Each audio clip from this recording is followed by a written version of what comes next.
Hello aspirant, welcome to BPSC Gyan. मेरा नाम है आलोक रंजन सिंह।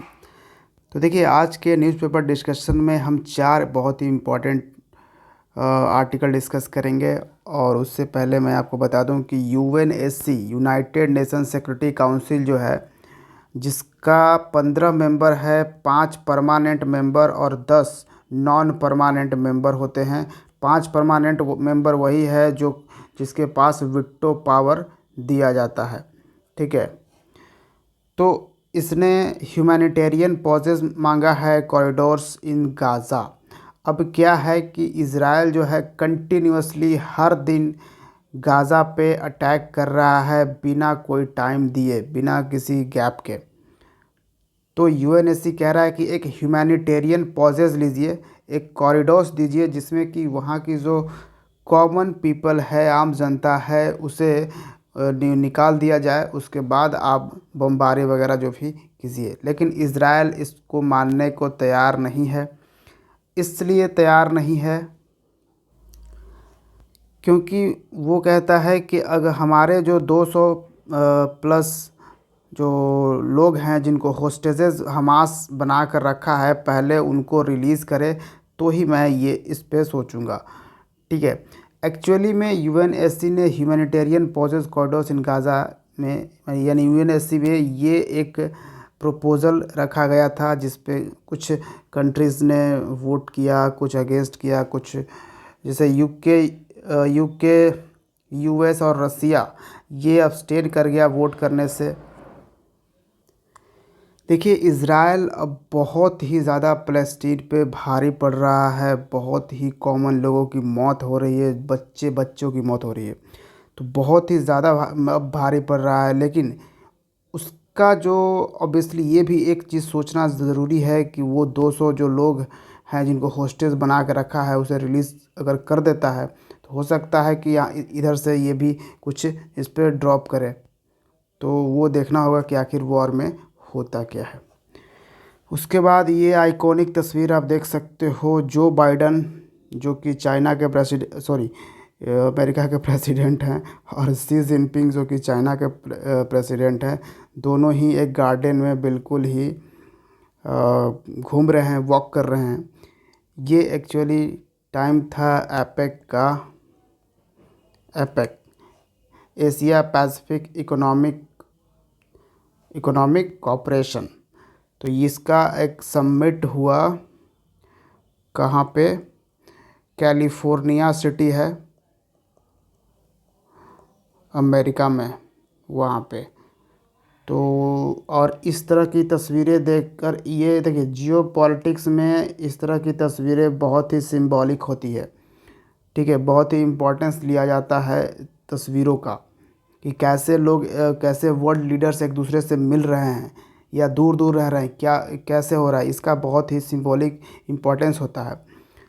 तो देखिए, वैसे भी जो बाइडन हैं वो थोड़े सॉफ्ट हैं चाइना के प्रति, और बहुत हार्ड हैं रशिया के प्रति।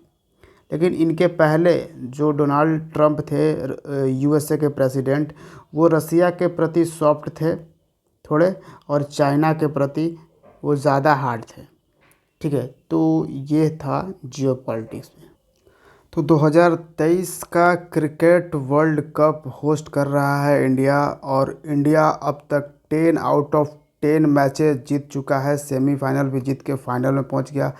अब इस बार का जो वर्ल्ड कप का फाइनल मैच जो है 19 ऑफ नवंबर को होने वाला है, अहमदाबाद में, एक्चुअली में नरेंद्र मोदी स्टेडियम में ये होगा। और इस वर्ल्ड कप में काफ़ी सारे रिकॉर्ड टूटे, काफ़ी बने, जैसे कि शमी जो हैं बहुत ही बढ़िया, ये बॉलिंग के साइड से अगर देखा जाए तो बहुत ही अच्छा कर रहे हैं। एक मैच में इन्होंने 7 विकेट लिया, वही सेमीफाइनल डे में। और विराट कोहली ने 58th सेंचुरी अपना कंप्लीट किया, और इसके साथ ही सचिन तेंदुलकर का 49th सेंचुरी, तो वनडे इंटरनेशनल में था, वो रिकॉर्ड ब्रेक कर दिया। तो काफ़ी सारे ऐसे रिकॉर्ड बने हैं और बिगड़े हैं, जो कि हमारे प्रीलिम्स पॉइंट ऑफ व्यू से काफ़ी इंपॉर्टेंट हो सकता है, तो मैं उस पर एक डेडिकेटेड अलग से वीडियो आपको प्रोवाइड करूँगा अपने इसी बीपीएससी ज्ञान चैनल पे। तो अब आ जाते हैं हम अपने इम्पॉर्टेंट आर्टिकल डिस्कशन में, डेली न्यूज़पेपर डिस्कशन यानी डीएनडी 17 नवंबर 2023 का।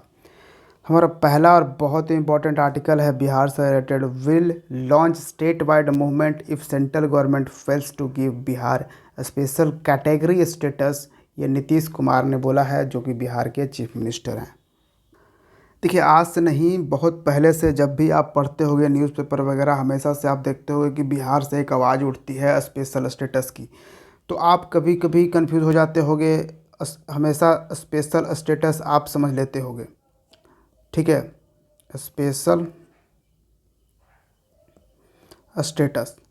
लेकिन देखिए, यहाँ पे लिखा गया है हम स्पेशल स्टेटस नहीं बल्कि स्पेशल कैटेगरी स्टेटस की डिमांड कर रहे हैं। तो स्पेशल स्टेटस और स्पेशल कैटेगरी स्टेटस में काफ़ी डिफरेंसेस हैं, ठीक है। तो इस बात को बिल्कुल समझिए कि ये दोनों में डिफरेंस हैं, स्पेशल कैटेगरी स्टेटस और स्पेशल स्टेटस में। हम स्पेशल स्टेटस की डिमांड नहीं कर रहे हैं बल्कि हम स्पेशल कैटेगरी स्टेटस की डिमांड कर रहे हैं, ठीक है। तो पहला डिफरेंस समझिए कि स्पेशल स्टेटस जो है ये हमारे कॉन्स्टिट्यूशन में प्रोवाइड किया गया है, यानी ये कॉन्स्टिट्यूशनल है। लेकिन स्पेशल कैटेगरी स्टेटस हमारे कॉन्स्टिट्यूशन में प्रोवाइड नहीं किया गया है। स्पेशल कैटेगरी स्टेटस जो है ये क्लासिफिकेशन है जो कि सेंटर देता है एक असिस्टेंस के तौर पर, ताकि स्टेट्स जो है वो डेवलप कर सके, अपना डेवलपमेंट कर सके। जो स्टेट्स फेस करता है जोग्राफिकल और सोशियो इकोनॉमिक डिसएडवांटेज, जिस स्टेट का जोग्राफिकल या फिर सोशियो इकोनॉमिक डिसएडवांटेजेस हैं, बॉर्डर एरिया में है, या फिर इकोनॉमिकली पुअर है, या हिली वगैरह रीजन में है, तो इस तरह के स्टेटस जो है special category status centre provide करता था। जी हाँ, अब ये स्पेशल कैटेगरी स्टेटस प्रोवाइड नहीं करता है सेंटर। मैं आगे आपको बताता हूँ, आप टेंशन मत लीजिए। फिर देखिए, ये कॉन्स्टिट्यूशन में नहीं होता है प्रोविज़न, कोई प्रोविज़न नहीं है स्पेशल कैटेगरी स्टेटस का, जबकि स्पेशल स्टेटस का प्रोविज़न है हमारे कॉन्स्टिट्यूशन में।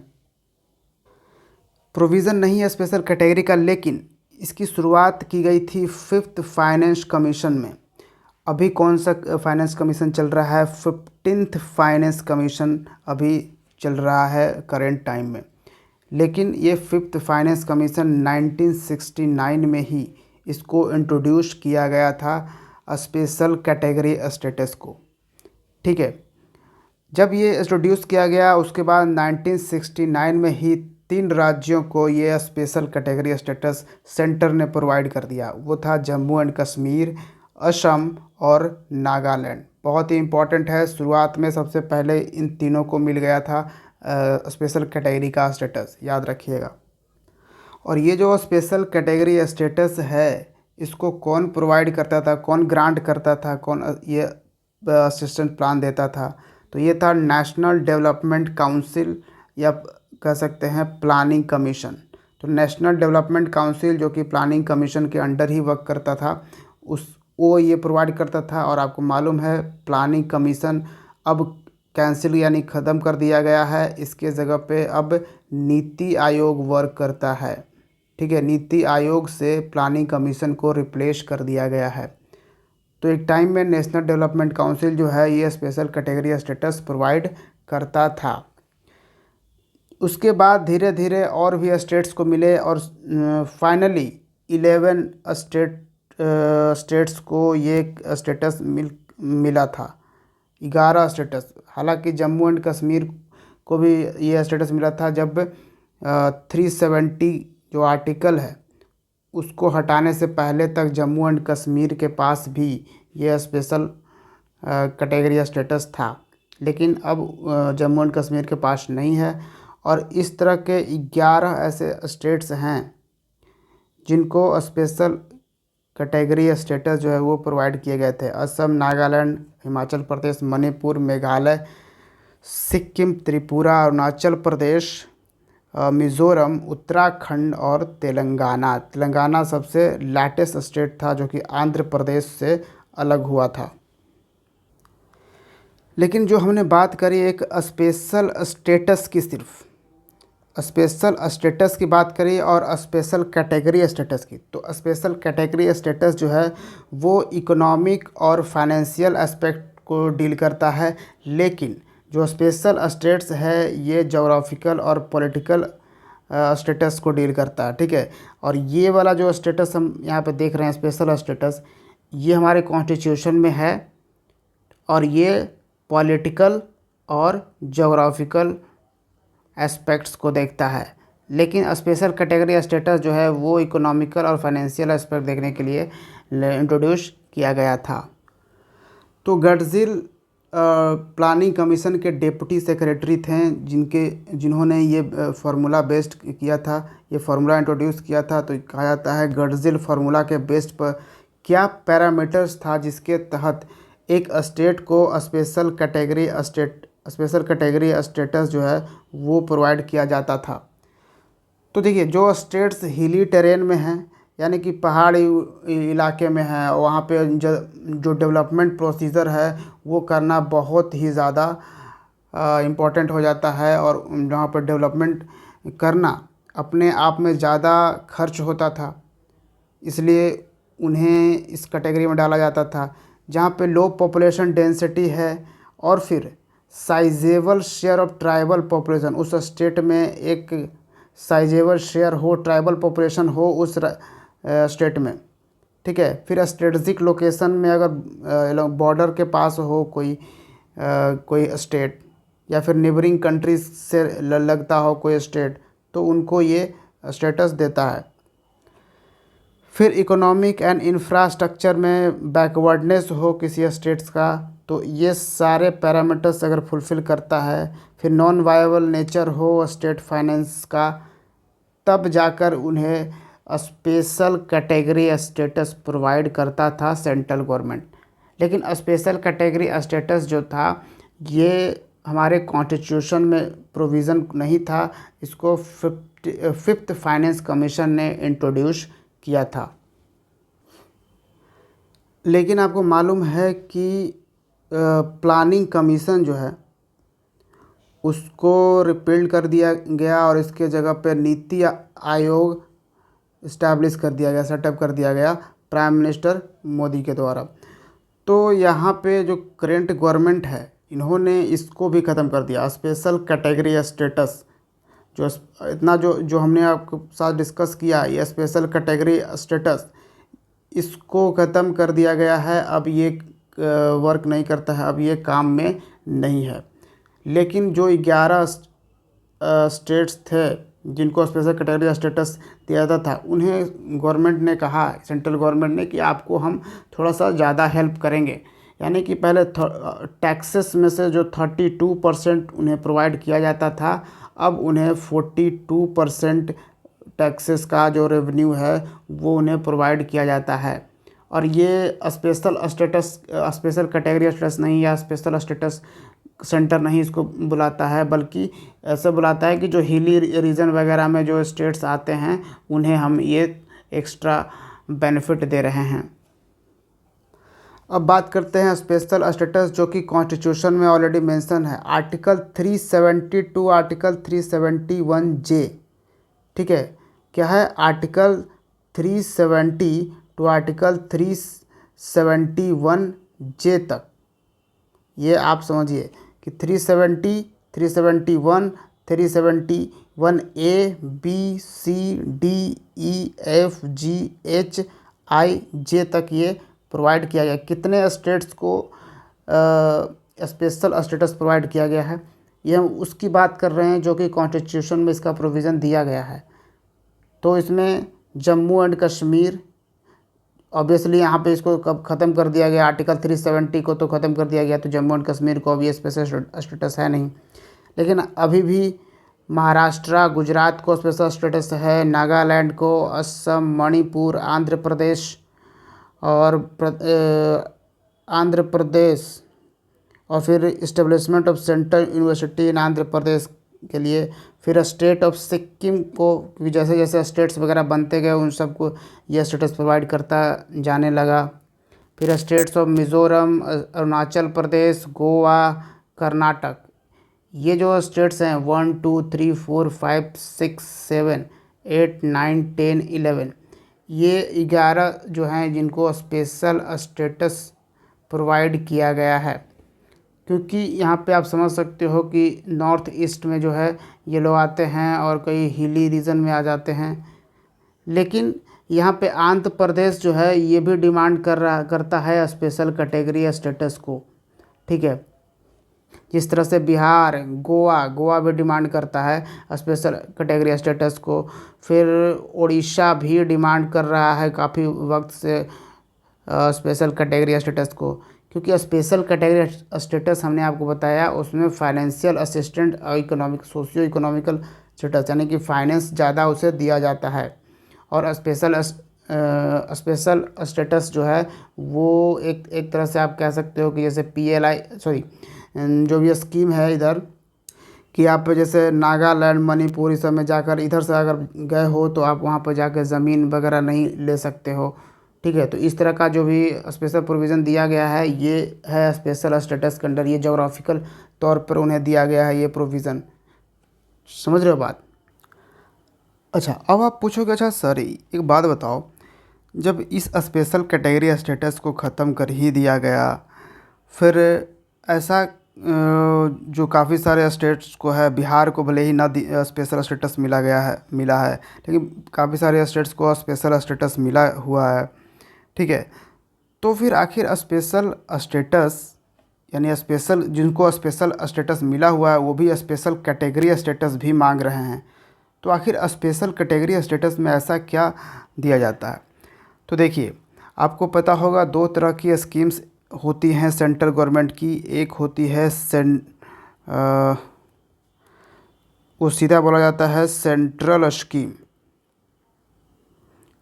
ठीक है, और दूसरा सेंट्रली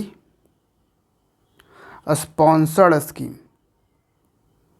ठीक है, ये आपने सुना होगा। तो जो सेंट्रल स्कीम जो होता है ना, उसमें तो 100% जो है वो पैसे कौन प्रोवाइड करता है, खर्च करता है इस स्कीम को, इस प्रोजेक्ट को रन करने में, तो सेंटर करता है, ये ऊपर वाला फर्स्ट कैटेगरी वाला। सेकंड जो है सेंट्रली स्पॉन्सर्ड स्कीम, इसमें क्या होता है कि तो 40-60 का इसमें परसेंटेज यानी 60% जो है वो सेंट्रल गवर्नमेंट खर्च करेगी सेंट्रली स्पॉन्सर्ड स्कीम में, और 40% जो है वो स्टेट्स खर्च करेगा।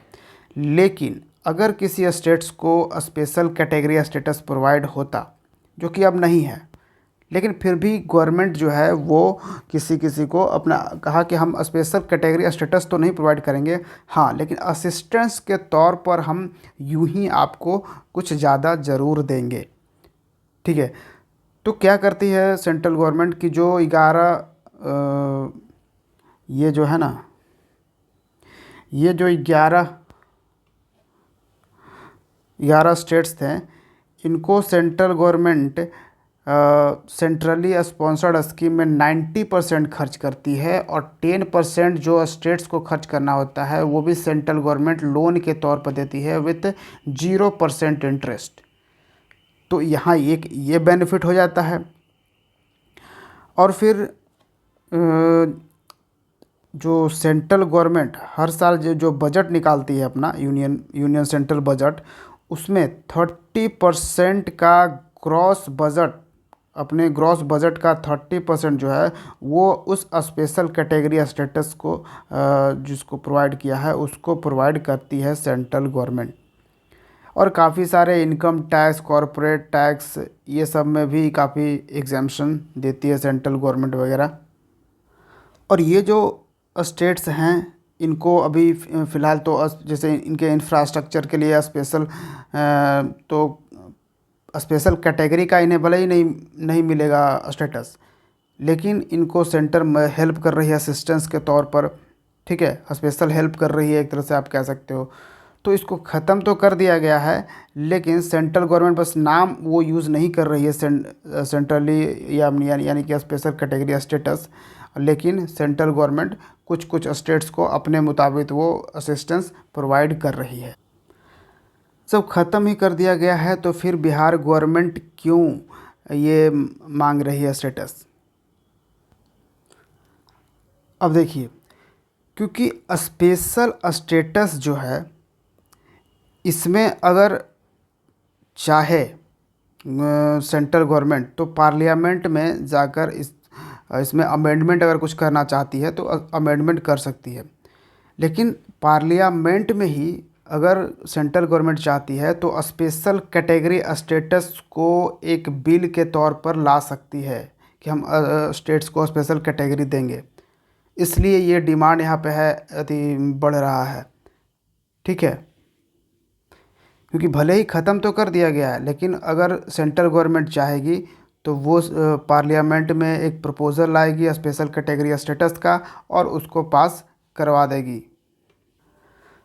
तो उम्मीद है आपको ये पूरा मामला समझ में आ चुका होगा, और अब से जब भी ये स्पेशल स्टेटस या स्पेशल कैटेगरी स्टेटस आएगा तो आप बिल्कुल ही क्लियर होगे।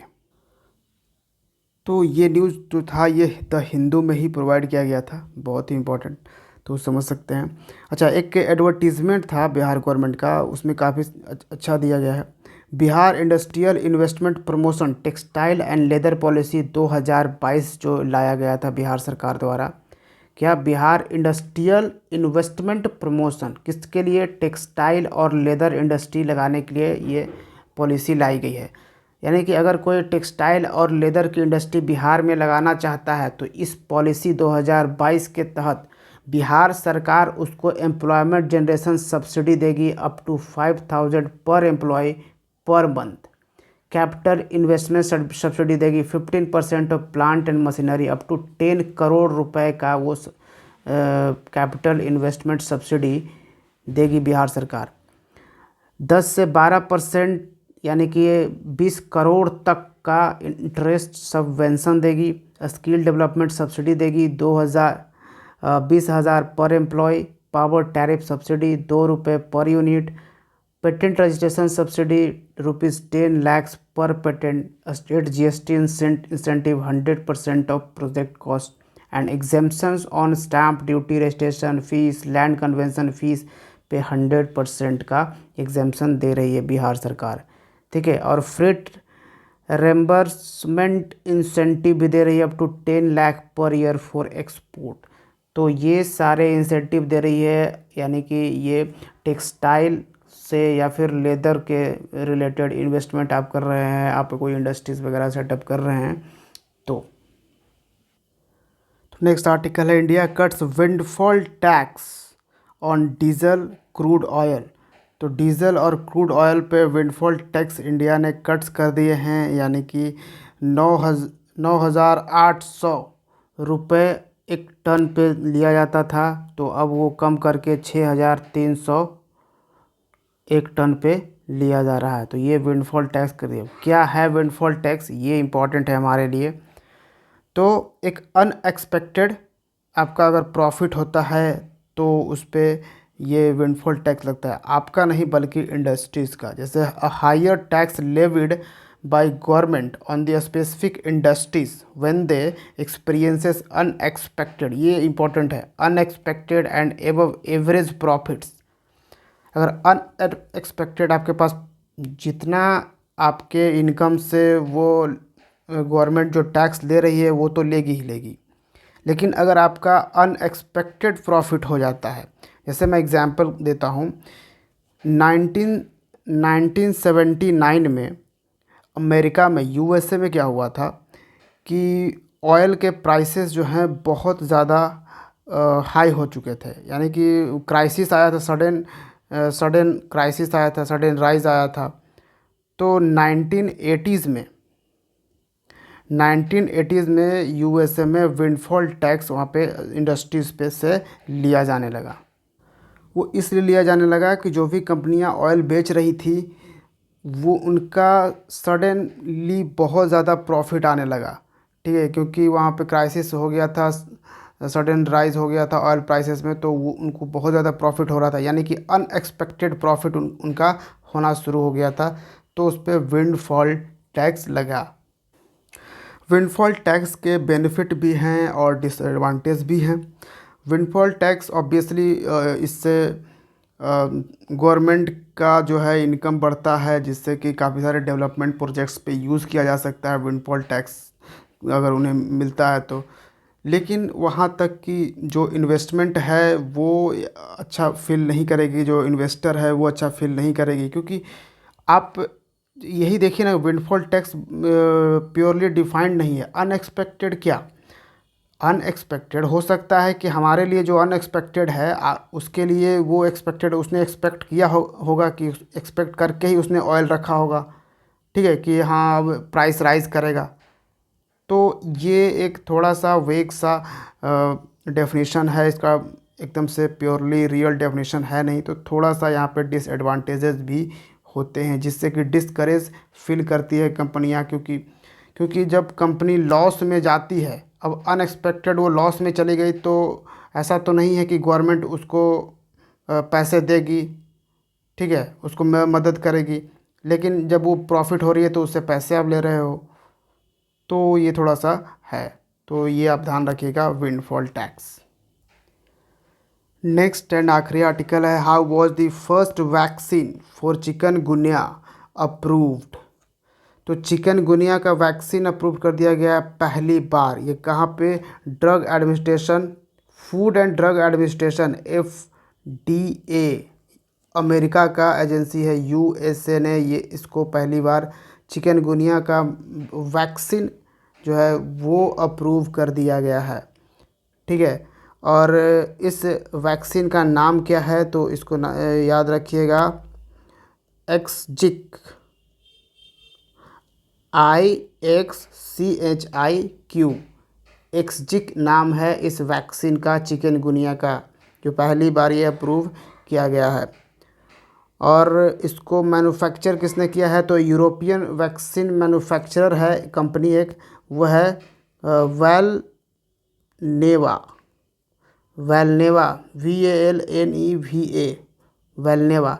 इसने इस वैक्सीन को डेवलप किया है, बनाया है,